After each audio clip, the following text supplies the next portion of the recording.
Hey there, Twisters, and welcome, hockey fans. Nick here, and today I'm going to give you my 2022 Stanley Cup playoff predictions. So I'm going to predict the whole playoffs here, and of course, I want to know your predictions down in the comments down below, and also see the comments or the video description. I have a link to our NHL Bracket Challenge. It's free to enter. It's through NHL.com, and I will be actually giving away a prize to the winner of our Bracket Challenge. So go check that out. Now, for anyone new here, if you're a diehard hockey fan or if you're just getting into the sport, definitely join our growing community by hitting the red subscribe button down below and the notifications bell. I'll be going live with streams every day that there's an NHL playoff game, so you won't want to miss out on the action. We'll be reacting to the madness all together, and it's going to be a fantastic time.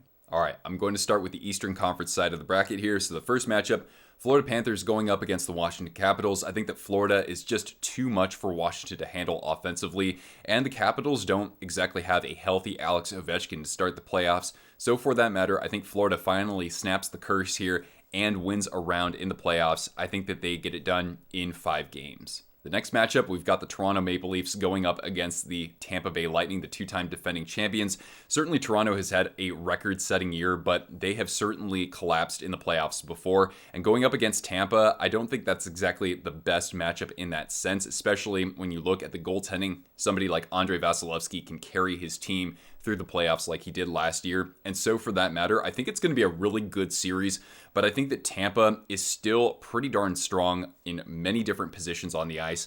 And so I'm going to actually pick the Lightning in 7 games for that series. And for the Metropolitan Division side of the bracket, we've got the Carolina Hurricanes and the Boston Bruins. Now, I did consider picking Boston here. They are just kind of the undead. They never seem to go away in the postseason. They've beaten the Hurricanes a couple of times in recent history as well. But Carolina is just fundamentally one of the best teams in the NHL. They were first in goals against. They were first in penalty kill. And I think that this is when we start to see them make a deep run and challenge legitimately as a Stanley Cup contender. The Bruins are going to be coming at Carolina strongly with Patrice Bergeron in the final year of his contract. But I think that Carolina, with that defense and goaltending, can really hold things down, even though Boston has so many weapons on the power play.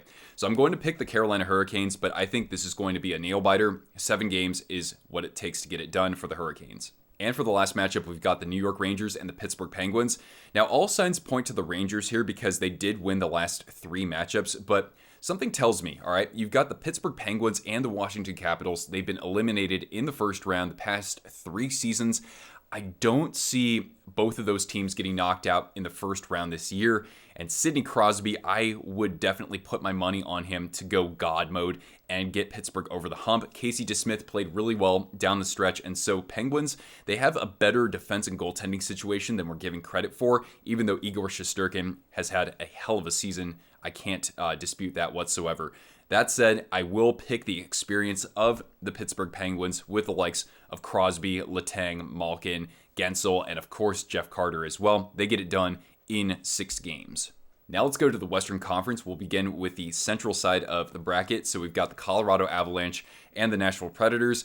Really here with Jussi Saros not starting the playoffs, or at least not being 100%, I like the Colorado Avalanche. I think Nashville, as a lower seed, traditionally gives good teams like Colorado a run for their money. So I think that they win a couple of games. But that said, Colorado, too much with all of their weapons, whether that's in the forward group or on defense with the likes of Makar, Taves, and Byram. So I will pick the Avalanche here to win, but in 6 games, I think the Preds will actually win a couple here. And for the other matchup, we've got the Minnesota Wild against the St. Louis Blues. And for this one, I think of the Blues' experience in 2019 with the likes of David Perron, Ryan O'Reilly, and Colton Parayko. Those guys are a little bit more seasoned now. But the thing is that they've seen the emergence of their younger talent as well, the likes of Jordan Kyrou and also Robert Thomas especially. And so I think that sort of combination of youth and experience could possibly get them over the hump, even against a really good team like the Minnesota Wild. The Blues were 3-0 against the Wild, although 2 of those games were in overtime, and the other one was the Winter Classic, so it was outdoors and frigid cold. But that said, I love the postseason experience of the Blues. I think that they're kind of flying in under the radar this postseason. Minnesota's had a fantastic year. Cam Talbot played really well down the stretch as well, so they could lean on him versus Marc-Andre Fleury. But Ville Husso, I think, is good enough to match the play of Minnesota's netminders. So I will pick the Blues for this one in a very close 6 games. and to the Pacific side of the bracket, beginning with the Calgary Flames going up against the Dallas Stars. I've said this before, I just don't trust the Stars. They are a one-line team, and that only gets you so far. A fantastic first line nonetheless, but you look at Calgary, I think they can match that, especially with their second line as well.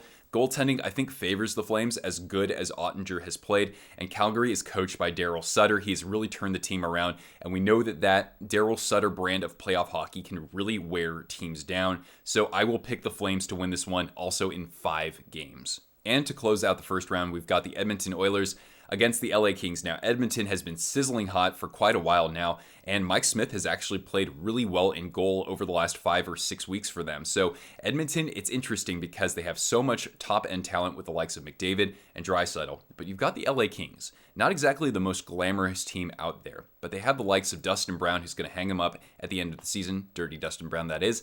Anze Kopitar. I know they're missing Drew Doughty, but Jonathan Quick turned things around in net. I think he can match Mike Smith out there. And so sort of that final ride for Dustin Brown, I think, has me convinced that the Kings could play spoiler here, especially against an Oilers team who has choked a few times in the playoffs as of late. I'm picking the LA Kings in this one. Oilers, prove me wrong, because I do want the Battle of Alberta in the second round, but I've got the Kings in 7 games. Now we go to the second round, and we've got ourselves the battle for Florida in the Atlantic side of the bracket here. Panthers against Lightning. Man, that was a great series last year. Man, I want to pick the Panthers so badly, but in this case, Tampa just has them beat when it comes to defense and goaltending. If they can stick to that brand of hockey, I like the Lightning in this one, although with the Panthers offense, I think it will go the distance, 7 games, but I do have the Lightning advancing. And then we've got the Penguins and the Hurricanes in the Metro side of the bracket here. I just really like the overall makeup of the Carolina Hurricanes. Defense, goaltending, they have enough depth to pretty much keep pace with Pittsburgh as well.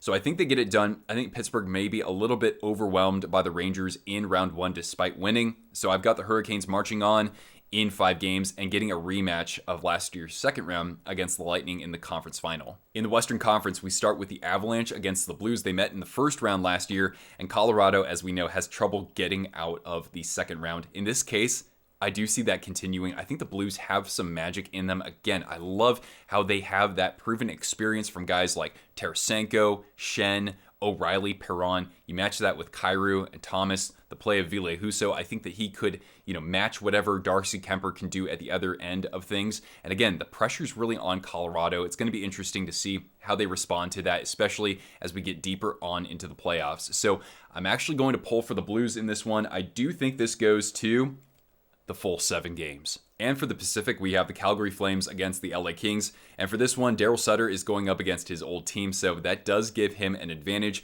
The Calgary Flames can kind of match any sort of nastiness that Dustin Brown and the Kings provide from their side as well. So I do like the Calgary Flames because I think the Kings might be a bit overwhelmed by the Edmonton Oilers. They might be a little gassed from that series, but they do have deep Stanley Cup runs possibly in the near future. That said, the Calgary Flames get this done and they close it out in 6 games. For the Eastern Conference Final, we've got the Tampa Bay Lightning against the Carolina Hurricanes. Here's the thing. I think this is where the end of the road is for Tampa for their dynasty because, man, they have just played so much playoff hockey. They've excelled so darn well. But the Hurricanes, I think they are just crisp. They are ripe. They are ready to make a deep Stanley Cup final run here. I think they edge out Tampa. It was really low scoring last year, but I think they find a way to put pucks on net. I think the Lightning may be a little bit gassed after defeating the Maple Leafs and also the Panthers in 7 games apiece here. So I've got the Carolina Hurricanes prevailing and going to the Stanley Cup final in 6 games. And for the Western Conference final, we've got the St. Louis Blues and the Calgary Flames. And for this one, I think the end of the road has come for the Calgary Flames. A deep run with Daryl Sutter, had a great season, but the St. Louis Blues, a little bit more relaxed. They don't have as much pressure to make a deep run, especially with those young guys leading the way and possibly leading the franchise on other deep runs in the near future. It's going to be really interesting to see if Ville Husso can stand on his head, but going up against Jacob Markstrom, I think he has a fair chance of at least kind of keeping pace with Markstrom. So I will pick the St. Louis Blues in this one to go to the Stanley Cup final as a bit of a dark horse. And in the Stanley Cup final, we've got St. Louis and Carolina, but in this case, it's Rod the Bod Brind'Amour winning his 2nd Stanley Cup with the Hurricanes franchise, his first as head coach. I think it's really the culmination of everything that he, the coaching staff, Don Waddell, and even before him, Ron Francis have built over the years there. Just a great mix of young talent and also veterans like Jacob Slavin. I think he wins the Conn Smythe and puts up several points and really shuts down some of the top line players along the way here. So I say Caniacs. I picked him in 2021, so I'm going to stick with that. But of course, guys, I want to know your thoughts in the comments down below, and see the video description if you want to enter our NHL Bracket Challenge. You could win something, so there's your incentive right there. I hope you enjoyed this video. If you did, hit the thumbs up, subscribe if you haven't already, and the notification bell. That way you know when I'm going live. You can also see the video description if you want to follow me on social media. Thank you, Twisters, so much for tuning in. Once again, I'm Nick. It's the playoffs, baby. I can't wait to talk to you again real soon.